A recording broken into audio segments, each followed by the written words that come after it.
Bueno, hola a todos y bienvenidos al vídeo de la práctica número 4 que tratará sobre la rigidez de un eje a flexión.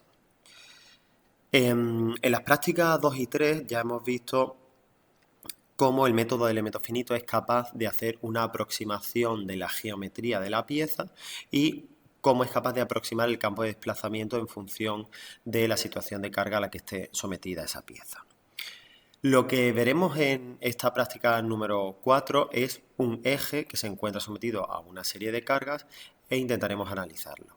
¿Qué supone esto? Bueno, pues como objetivo principal, la práctica lo que intenta es establecer por primera vez un propósito para un modelo de elementos finitos, ya que las dos prácticas anteriores simplemente habéis visto lo que es capaz de hacer el método de elementos finitos, pero no habéis enfrentado a planificar un modelo y ver cómo puedo crear un modelo de cero un poquito más complejo. Entonces, ¿cuál es la situación de esta práctica?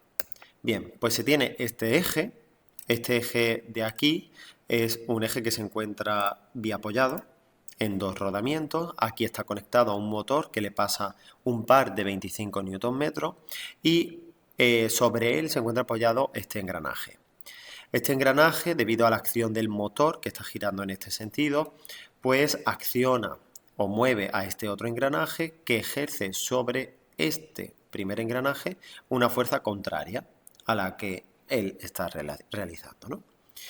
Bien, ¿cuál va a ser el objetivo entonces de esta práctica? Bueno, pues el objetivo de esta práctica va a ser estudiar la rigidez del eje.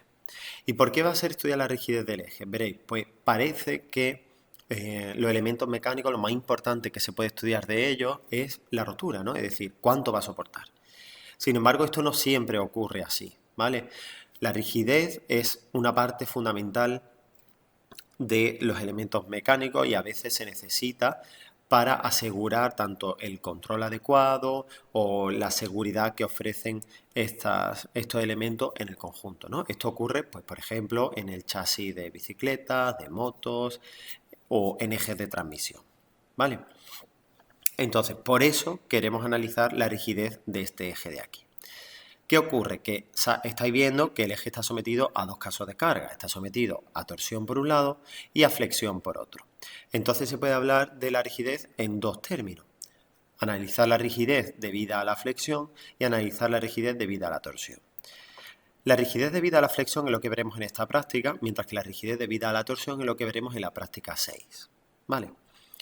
Ahora bien, ¿qué significa rigidez? Bueno, pues rigidez siempre es carga entre los desplazamientos o los giros asociados. Es decir, la rigidez a flexión será la fuerza o la carga que produce esa flexión entre los desplazamientos que esa flexión está generando. Mientras que la rigidez debida a torsión pues será el par entre los giros que ese par está generando. Por lo tanto, nuestra variable de interés para esta práctica de aquí serán los desplazamientos en la dirección de la carga.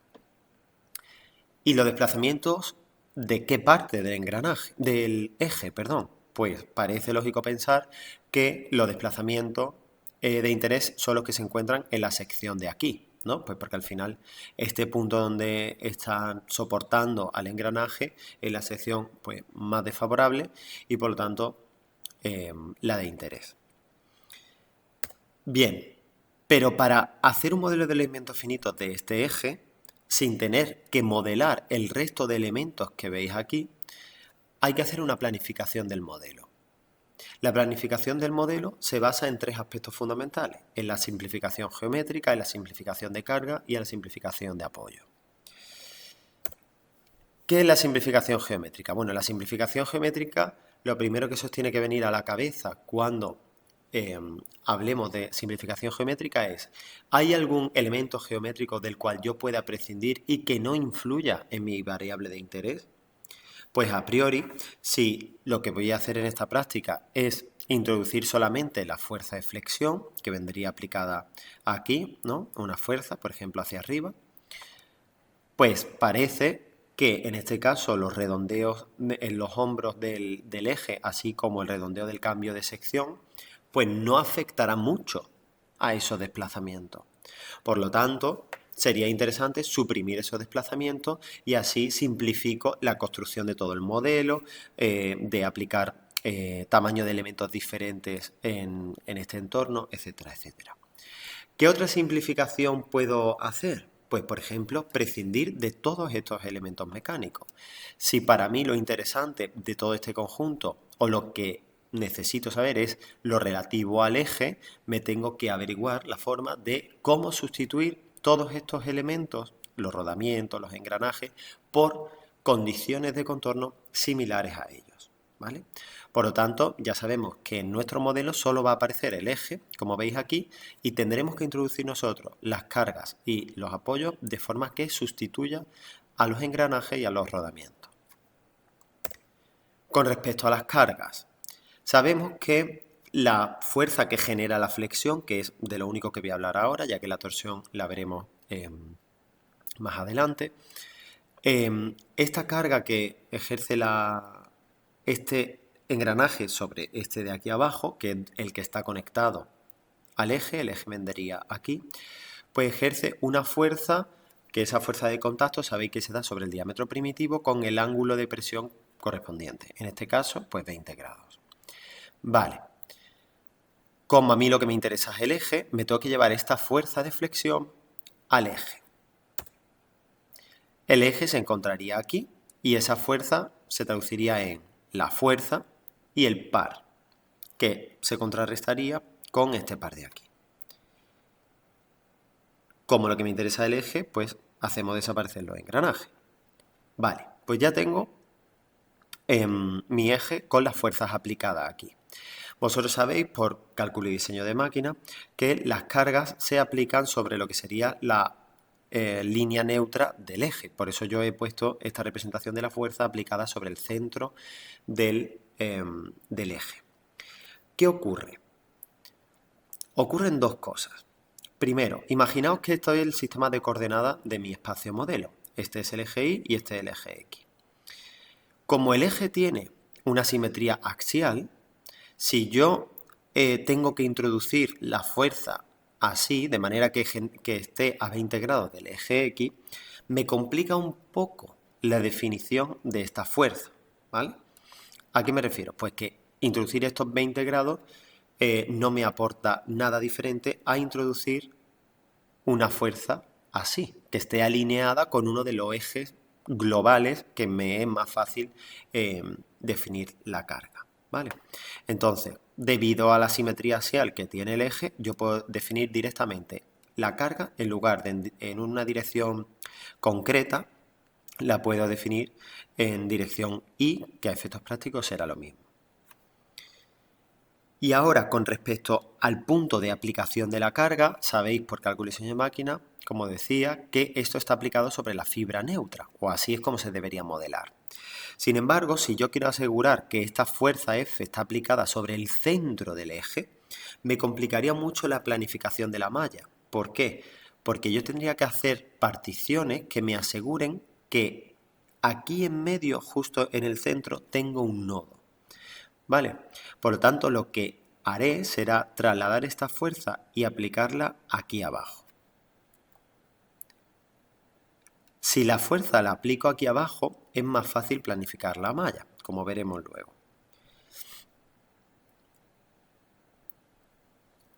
Aquí veis cómo si yo quiero aplicar la fuerza en este punto exterior, ¿vale?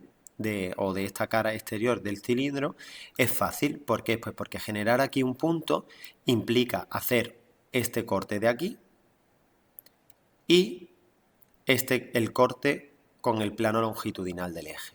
Sin embargo, si yo además quisiera este punto de aquí central, tendría que, además de esos dos cortes, hacer este corte horizontal que veis aquí, ¿vale?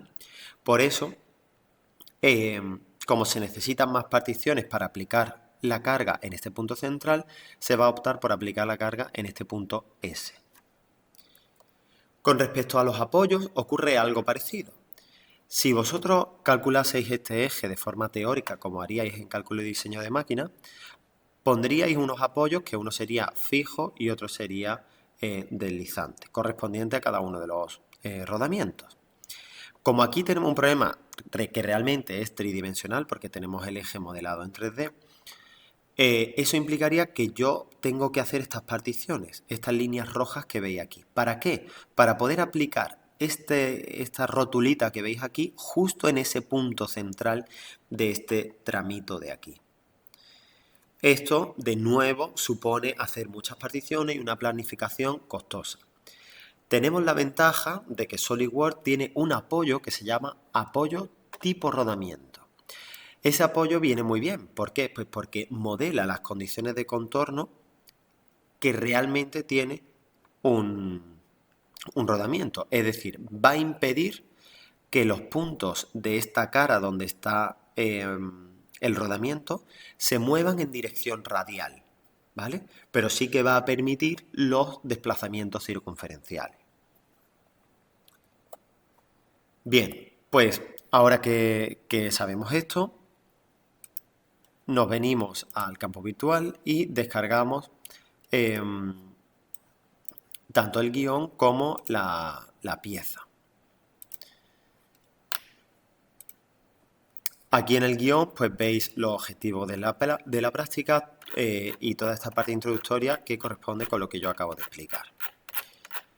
Y luego pues entra a hacer todas estas simplificaciones y toda esta planificación del modelo y a definir el modelo de elementos finitos propiamente. Nosotros lo que haremos será venirnos a SolidWorks, abrir el archivo de la práctica y planificar el modelo para la malla. Vale. Como no sabemos si nos puede hacer falta este modelo tal cual está en un futuro, lo que haremos será hacer modificaciones en una configuración, que será lo que utilice para la práctica 4, dejando virgen, tal y como está, esta configuración inicial. Entonces, lo primero que vamos a hacer es venirnos aquí al árbol de configuración y crear una nueva configuración. Le damos botón derecho y le damos a agregar configuración. En mi caso, yo la voy a llamar planificación malla. Nos aseguramos de estar en la configuración que se llama planificación malla y ahora lo que vamos a hacer es suprimir los redondeos, que es lo que hemos dicho que vamos a hacer. Para poder suprimir los redondeos, seleccionamos los dos redondeos manteniendo pulsado el control y le damos botón derecho, configurar operación. Es posible que nos salga este mensaje de error, pero no hace falta que le hagamos caso. Bien, aquí vemos pues el redondeo 1 y el redondeo 2 y vemos las dos configuraciones que tiene esta pieza, la planificación malla y la predeterminada. Lo que haremos será decirle que en la planificación malla nos suprima esta operación. Si le damos a aplicar, veremos cómo en esta configuración desaparecen los redondeos, pero si nos venimos a esta configuración, los redondeos están activos. Bien, asegurándonos que estamos en la configuración de planificación malla, lo que vamos a hacer es hacer esas particiones que he comentado. La sección que nos es de interés, es decir, donde se apoya el engranaje, se encuentra a 60 milímetros de esta cara de aquí. Entonces, lo que tenemos que hacer es crear un plano que se encuentre a 60 milímetros de esta cara.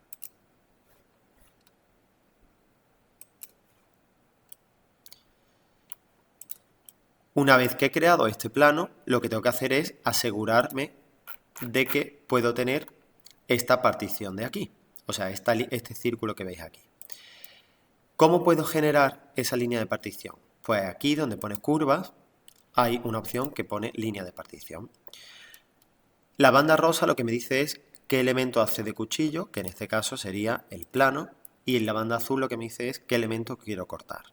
En este caso, pues el sólido. Si le damos a validar, vemos cómo nos aparece ya esta línea de partición. A continuación, lo que vamos a hacer es planificar el corte longitudinal. Para hacer el corte longitudinal procedemos de una manera similar. Le damos a línea de partición y en lugar de coger un plano, pues cogemos el plano alzado, que es el que corresponde con la dirección longitudinal del eje. Y aquí, en la banda azul, pues lo que cogemos es únicamente esta cara y esta cara, ya que no queremos cortar todo el sólido, sino simplemente este tramo de aquí, que es donde está la zona de interés. Le damos a validar y de forma adicional, la práctica en las preguntas verdes, que sabéis que tienen siempre los guiones, va a pedir resultados relativos a estos dos puntos de aquí, los que llama R y Q. Por lo tanto, yo voy a hacer una partición adicional, aunque a priori pueda no ser muy interesante. Le damos a línea de partición y cogemos el plano que sea horizontal, que en este caso corresponde con la planta. Seleccionamos las cuatro caras. Ay, disculpa. Estaba incluyendo las cuatro caras en la parte del elemento que corta, ¿vale? Lo que tenemos que hacer es coger la planta como elemento que corta y como zona a cortar, si cogemos estas cuatro caras. Vemos iluminado en amarillo cuáles serían las líneas de partición y le damos a validar. Ahora que ya hemos planificado nuestro modelo, podemos crear un modelo de elementos finitos. Para tener el modelo de elementos finitos sabéis que tenemos que tener el complemento de SolidWorks Simulation activo. Si esto es así, nos venimos a simulación y le damos a crear un estudio. Este estudio lo vamos a llamar Maya 1 y ya veréis por qué se va a llamar Maya 1 y lo entenderéis perfectamente con la práctica número 5. Le damos a validar y vamos a establecer o a definir los elementos básicos que tiene un modelo de elementos finitos. Lo primero sería definir el material. Si leéis el guión de la práctica veréis que en este caso hay que aplicar fundición gris como material. Entonces nos venimos a material y aplicamos fundición gris. Lo seleccionamos y le damos a aplicar. Una forma de saber que se ha aplicado correctamente es una, que ha cambiado el color y luego que aquí entre paréntesis aparece la fundición. A continuación vamos a definir las cargas. Para definir las cargas, como solo estamos interesados en modelar la carga que produce flexión, vamos a introducir solamente esta fuerza. Para introducir la fuerza, le damos botón derecho, fuerza. En nuestro caso, aplicaremos la fuerza en la dirección positiva del eje Y sobre este punto que se encuentra aquí debajo. Al aplicar la carga sobre un punto, SolidWorks necesita más información, porque no sabe en qué dirección va esa fuerza. Para decirle en qué dirección va la fuerza, le tenemos que decir dirección seleccionada. Al decirle la dirección seleccionada, tenemos que elegir algo que le dé una dirección clara sobre en qué dirección va la fuerza. Se me ocurren varias formas, pero quizá la más intuitiva es seleccionar el plano planta, que sabéis que es este que atraviesa la pieza de esta forma, y decirle que quiero que la fuerza sea perpendicular a eso. Una vez seleccionada el plano planta, aquí aparecen las tres direcciones asociadas al plano planta. Aquí veis la dirección 1 y 2 que corresponden con las dos direcciones contenidas en el plano, mientras que la dirección 3 siempre va a corresponder a la normal al plano. En este caso esa es la que nos interesa y decimos que la fuerza normal al plano es de 500 newton. ¿Vale? De hecho podemos comprobar que está correcta. En caso de que sea necesario que vaya hacia el otro lado, pues entonces le daríamos a invertir dirección, pero en mi caso apunta en el sentido que yo quiero. Le doy a validar y ya tengo introducida la carga. El siguiente paso sería introducir los apoyos. Si os fijáis, aquí en este croquis, pues dice que el apoyo de la izquierda es un rodamiento fijo, mientras que el apoyo de la derecha es un rodamiento libre, ¿no? O sea, lo que sería un apoyo deslizante. Como condición de apoyo que es, esta condición de apoyo tipo rodamiento se encuentra en el apartado de sujeciones, ¿vale? Si le dais botón derecho, veréis que aquí hay una sujeción de tipo rodamiento. Le damos a validar, le damos a seleccionar y lo que haremos será primero definir este rodamiento de aquí, ¿vale? Lo que tenemos que hacer es hacer clic sobre la cara cilíndrica que se encuentra apoyada sobre el rodamiento. Y como este es el rodamiento fijo, aquí tenemos que coger la opción de rígido, ¿vale? Esto lo que va a hacer es que los nodos que caigan en esta cara cilíndrica de aquí estarán conectados al centro de todo este cilindro, el cual tendrá los desplazamientos longitudinales del eje bloqueados y los desplazamientos radiales, estos de aquí, pues evidentemente también estarán bloqueados por esa conexión infinitamente rígida. Por eso pone aquí rigidez infinita. Le damos a validar y ahora vamos a definir el rodamiento que se encuentra aquí a la derecha. Procedemos de la misma forma, botón derecho, sujeción de tipo rodamiento y seleccionamos esta cara cilíndrica de aquí. Sin embargo, para poder definir que este rodamiento es un apoyo tipo deslizante, es decir, que tiene el grado de libertad en la dirección longitudinal, le damos a que el rodamiento es de tipo flexible. Algo que se me ha olvidado comentar antes es que hay que estar atentos de que la casilla permitir alineación automática esté siempre seleccionada. En lo que respecta a la rigidez de este apoyo tipo rodamiento, claro, ya me aparecen dos rigideces. ¿Por qué? Pues porque una corresponde con la rigidez longitudinal y otra corresponde con la rigidez radial. La rigidez longitudinal, es decir, la que va en la dirección del eje X, queremos que sea nula. ¿Para qué? Para que permita los desplazamientos en esa dirección. Sin embargo, no queremos que estos puntos de aquí, de esta cara que está iluminada en azul, puedan moverse o desplazarse en dirección radial. Por lo tanto, le tengo que poner una rigidez muy grande. ¿Cuánto es muy grande? Bueno, pues por ejemplo, en la práctica viene detallado que le pongamos 1 elevado a 20. 1 por 10 elevado a 20, perdón. Si le dais a validar, o bueno, clicáis fuera, veréis cómo aplica automáticamente ese 1 por 10 elevado a 20 y le damos a validar. Ya tenemos aplicados los dos apoyos y la carga y el material, solo nos queda definir la malla. En este caso no vamos a planificar mucho la malla, simplemente le vamos a decir que queremos un tamaño de malla vasto y sí que queremos que la calidad de la malla sea un elemento de segundo orden, porque ya hemos visto, nos ha quedado claro con las prácticas 2 y 3 que los elementos de segundo orden funcionan mejor que los elementos de primer orden, sobre todo los tetraédricos. ¿Vale? Por lo tanto, elegimos que la malla sea de segundo orden y aquí le vamos a decir que queremos una malla estándar y el tamaño no va a ser un tamaño específico, sino que vamos a definir una malla que sea gruesa, ¿vale? En principio lo que va a coger esta malla es que sea un tamaño de elemento muy grande y le vamos a dar a validar. Vemos cómo nos ha creado la malla y parece que esto a priori está listo para calcular. Antes de darle a calcular, vamos a ver de qué forma calcula SolidWorks todo esto que hay aquí. Si le dais botón derecho,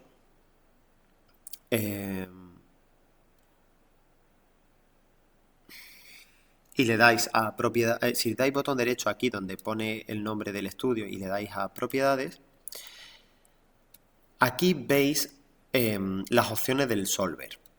En el guión de la práctica os viene esta tabla resumen sobre los diferentes solvers. Los solvers son básicamente las rutinas de cálculo o los algoritmos de cálculo que tiene SolidWorks, y tiene varios de ellos, igual que todos los programas de elementos finitos, y la elección de uno u otro pues puede afectar a los resultados, ¿no? O más que a los resultados, sobre todo al tiempo de cálculo. Aquí explica un poco las diferencias, incluyendo los pros y los contras de cada uno de estos solvers. Si lo tenemos en selección automática, que es lo que aparece por defecto, pues de todos los solvers que tiene SolidWorks, que son estos 4 de aquí, pues él va a coger el que considera más adecuado para el problema que hemos definido. Aquí veis, bueno, tenéis las características de los diferentes solvers y parece que el más adecuado, por ser el más rápido, pero también es eficiente, es el FFE Plus. Por eso la práctica dice que forcemos a SolidWorks a que utilice este solver. Para forzarle, lo que tenemos que decirle es que el solver lo elijo de manera manual y seleccionamos el FF Plus. Le damos a aceptar y le vamos a dar a calcular, ¿vale? Le damos a ejecutar este estudio y lo que va a ocurrir es que nos aparece este error. Este error lo que dice es que el solver tiene dificultades numéricas. ¿Por qué tiene dificultades numéricas? Dice que el modelo puede no tener las sujeciones adecuadas. Le damos a aceptar y le damos a aceptar. Realmente el modelo sí que tiene las sujeciones adecuadas porque lo que estamos definiendo es, bueno, aquí un apoyo deslizante y una carga que va vertical. Por lo tanto, no debería haber problema. Pero es cierto que se encuentra, si eso lo hacemos en el plano, pues está en completo equilibrio. Pero al tratarse de un problema tridimensional, está en un equilibrio que se consideraría inestable. Por eso SolidWorks necesita que restringamos algún movimiento más. ¿Cómo podemos saber qué movimiento quiere SolidWorks que restrinja? O mejor dicho, ¿qué grado de libertad tiene este modelo suelto y que por tanto me está diciendo que las ecuaciones no pueden ser resueltas por ese grado de libertad? Os recuerdo que si hay un grado de libertad suelto o liberado, como lo queráis decir, o libre, entonces ya no estamos hablando de una estructura, sino de un mecanismo, ¿vale? Por eso necesitamos que esto esté completamente fijo, porque los modelos que nosotros hacemos se encuentran enmarcados en el análisis estático lineal. Para poder conocer cuál es el grado de libertad que está libre, donde pone conexiones, si le damos botón derecho, aparece sólidos con restricción insuficiente. Si le dais y le dais a calcular, aquí os dicen cuáles son los sólidos con restricción insuficiente. Si lo seleccionáis, os aparece una flecha verde indicando que lo que no hemos restringido es el giro alrededor del eje, del propio eje. Y esto es cierto, ¿vale? De hecho, bueno, si veis aquí esto de aquí, veis esta pequeña animación, lo que nos dice un poco es que el eje está girando, ¿vale? Aquí lo que estáis viendo es cómo esa línea de partición que nosotros hemos planificado están girando. Y es cierto que están girando y no le hemos restringido eso porque efectivamente el eje, bueno, pues lo que tiene que estar es girando, ¿no? Pero como estamos haciéndolo dentro del módulo estático lineal, como ya he dicho, y hemos dicho que íbamos a congelar una posición del eje, necesitamos estabilizar eso. Para poder estabilizar ese giro, una cosa que podemos hacer es decir que este punto no se mueve, ¿no? Eso sería, bueno, no se mueve en la dirección esta de aquí, o sea, en dirección Z, ¿vale? Si yo le digo que no se mueve en dirección Z, pues entonces no debería tener ese giro ya libre, ¿vale? Entonces, vamos a aplicar una condición de contorno, una sujeción, que impida el desplazamiento de este punto en dirección Z. Para ello le damos a sujeciones, botón derecho, y cuando lo que restringimos son los grados de libertad particulares de un punto, de una cara o de lo que sea, entonces eso SolidWorks lo agrupa en sujeciones avanzadas, ¿vale? No es una sujeción que tenga él por defecto. Si le damos a sujeciones avanzadas, lo que tenemos que hacer es seleccionar este punto. Y ahora, ¿cómo le podemos decir que no queremos que se desplace en dirección Z? Pues lo que nos está pidiendo SolidWorks es una geometría de referencia, igual que hizo con la carga, con la fuerza para definir su dirección, ¿vale? Entonces lo que vamos a utilizar como geometría de referencia es, por ejemplo, el plano alzado, que es el que corta la pieza de esta forma, ¿no? Una vez que tengo el plano alzado, aparecen los mismos iconitos que teníamos antes para definir la fuerza. De manera que los dos primeros corresponden a las dos direcciones contenidas en el plano y el último corresponde a la dirección normal al plano. Si le damos a esta dirección, le tenemos que decir que queremos que los desplazamientos de ese punto en esa dirección sean nulos. Le damos a validar y ahora le podemos dar a ejecutar. Ahora nos ha calculado perfectamente el modelo. Yo sabéis que SolidWorks genera estos trazados por defecto, que a mí no me gustan, así que le voy a dar a eliminar.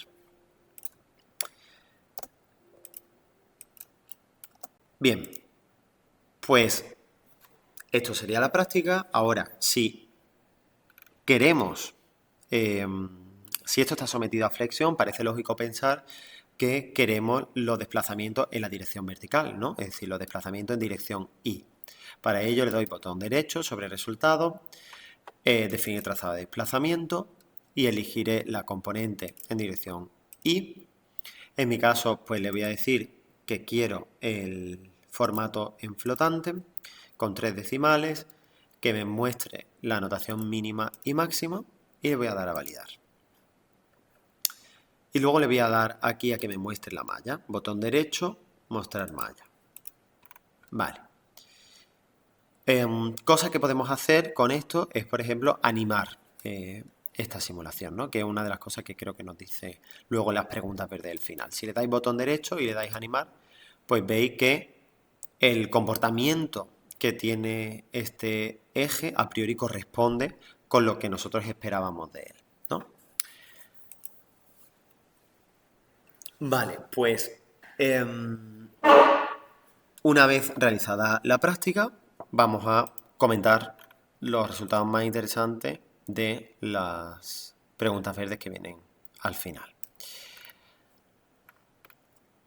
Vale, nos dice que antes de analizar los resultados que se quieren, debemos comprobar la validez del modelo, ¿vale? Porque hemos dicho que queríamos los desplazamientos verticales para calcular la rigidez, pero antes de fiarnos de estos resultados, vamos a ver si todo corresponde o entra dentro de la normalidad. ¿Qué comprobaciones teníamos que hacer?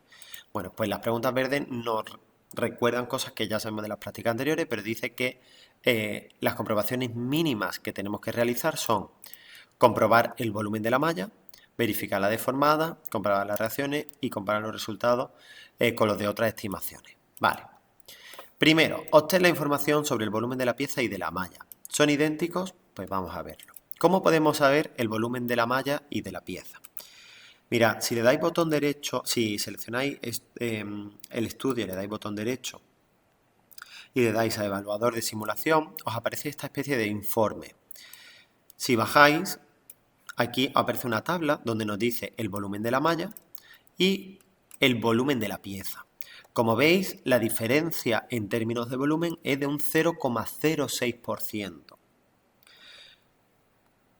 Es decir, la malla que tenemos es muy vasta y no se ajusta perfectamente al volumen de la pieza. No obstante, como la diferencia es muy pequeña, podemos decir que, bueno, que aunque los volúmenes de la pieza y de la malla no son iguales, la diferencia es muy pequeña, ¿vale? Y que la diferencia esta que existe se debe a la definición de la geometría mediante polinomios completos de segundo orden que no reproducen de forma exacta la ecuación de la circunferencia, ¿vale? Digo de la circunferencia porque el eje tiene una sección circular. Vale. Siguiente pregunta. Observar la deformada y animarla para hacer una comprobación cualitativa del comportamiento del modelo. A priori hemos animado la pieza y hemos visto que efectivamente se comporta como se esperaba. Pregunta número 3. Obtener la fuerza de reacción calculadas por el modelo en los apoyos para el caso de carga de flexión y apuntarlas en esta tabla de aquí. Compararlas con las obtenidas a partir de las ecuaciones de equilibrio de la pieza. Vale, lo que se os pide es que calculéis teóricamente cuáles son los desplazamientos debido a flexión en esta sección de aquí, de forma teórica, según la teoría de vigas que vosotros conocéis. Y ahora vamos a rescatar los valores que nos ha dado el método de elementos finitos. Ay, disculpar, perdón. Lo que dice es que calculemos las reacciones en los apoyos. Lo del desplazamiento lo dice en la pregunta siguiente. Vale, pues entonces lo que vamos a hacer es calcular las fuerzas en los apoyos, ¿vale? Sabéis que las reacciones están aquí, si le damos botón derecho, enumerar fuerza resultante.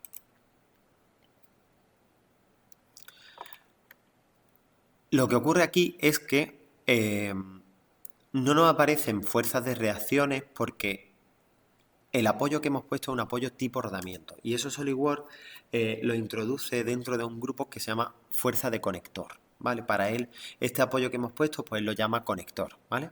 Si le damos a fuerza de conector, nos aparecerán las fuerzas de reacción que están soportando los rodamientos ahora mismo. Aquí vemos cómo el apoyo de la derecha, es decir, el apoyo fijo, bueno, pues soporta una fuerza de 270,83 y el apoyo de la derecha, que es el deslizante, pues soporta una fuerza de 229,17, ¿vale? Entonces ahora lo que tenéis que hacer, esos dos valores son los que irían aquí debajo, tanto este es el apoyo fijo y este es el apoyo móvil, y vosotros deberíais calcular cuáles son las reacciones de esos apoyos en, bueno, de forma teórica, ¿vale? Para analizar la rigidez del eje, ¿vale?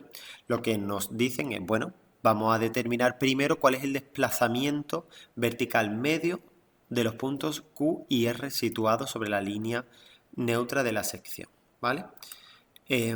Os recuerdo que los puntos Q y R son estos dos de aquí, ¿vale? Entonces, como no tenemos este punto de aquí en medio, bueno, pues se hace la media de estos dos como estimación del desplazamiento medio de este punto que sí pasaría por la línea neutra. Si venimos al gráfico de desplazamientos que tenemos, ¿vale? Yo le voy a quitar la deformada para verlo más claramente. Vamos a identificar los valores de los puntos Q y R, ¿vale? Para ello, si nos venimos a la leyenda y le damos botón derecho, le damos a identificar valores y puedo consultar el valor del desplazamiento de este nodo y de este nodo. Para asegurarme de que lo he seleccionado bien, que a veces la visualización tridimensional puede ser un poco liosa, ¿en qué os podéis fijar? Pues por ejemplo que la coordenada X es la misma, ¿no? Veis que ambos tienen la coordenada X60 que corresponde con la coordenada que le pusimos al plano, por lo tanto está bien. Aquí vemos que la media de estos desplazamientos es 0,118, ¿vale? Si quisiéramos más decimales, pues ya sabéis cómo se cambia. Botón derecho, opciones de gráfico y le ponemos aquí más decimales. Volvemos a identificar valores y seleccionamos este nodo y este nodo. ¿Vale? Ahora la media pues sabemos que es 0,11796. ¿Vale? Eso es lo que nos pide la pregunta número 4.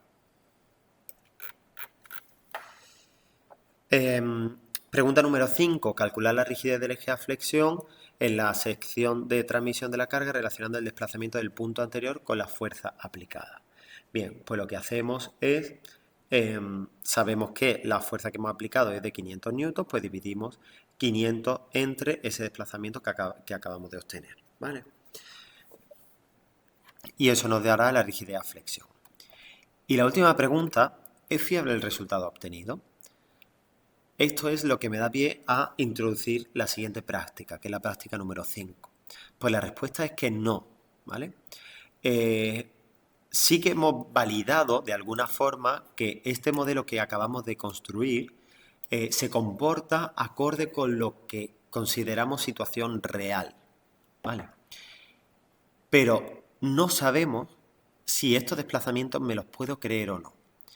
¿Por qué? Sabéis, porque lo he comentado muchas veces en clase, que lo que hace el método de elementos finitos es resolver unas ecuaciones, y estas ecuaciones, entre comillas, siempre tienen solución. Ahora, ¿por qué hablo ahora de fiabilidad del modelo? ¿Me puedo creer estos desplazamientos? Pues falta comprobar esto porque sabéis que los modelos de elementos finitos, cuanto más pequeño sea el elemento, significa que más me estoy acercando al continuo. Sabéis que el método de elementos finitos, una de las cosas básicas que hace es discretizar el continuo, es decir, pasamos de tener infinitos puntos como tienen los sólidos a tener unos puntos concretos en los que yo evalúo las ecuaciones que resuelvo. Pues bien, cuanto más pequeños sean esos elementos, más puntos tendré y por lo tanto más me acerco al continuo, por lo tanto parece que la solución sería más aproximada. Pero ¿dónde está el compromiso entre tener muchos elementos y que el cálculo sea computacionalmente asequible? Pues eso es lo que se llama análisis de convergencia. Entonces, hasta que no se hace un análisis de convergencia, no sabemos si estos resultados son fiables o no. ¿Vale? Entonces, hasta aquí la práctica de hoy y continuaremos el próximo día con la práctica número 5.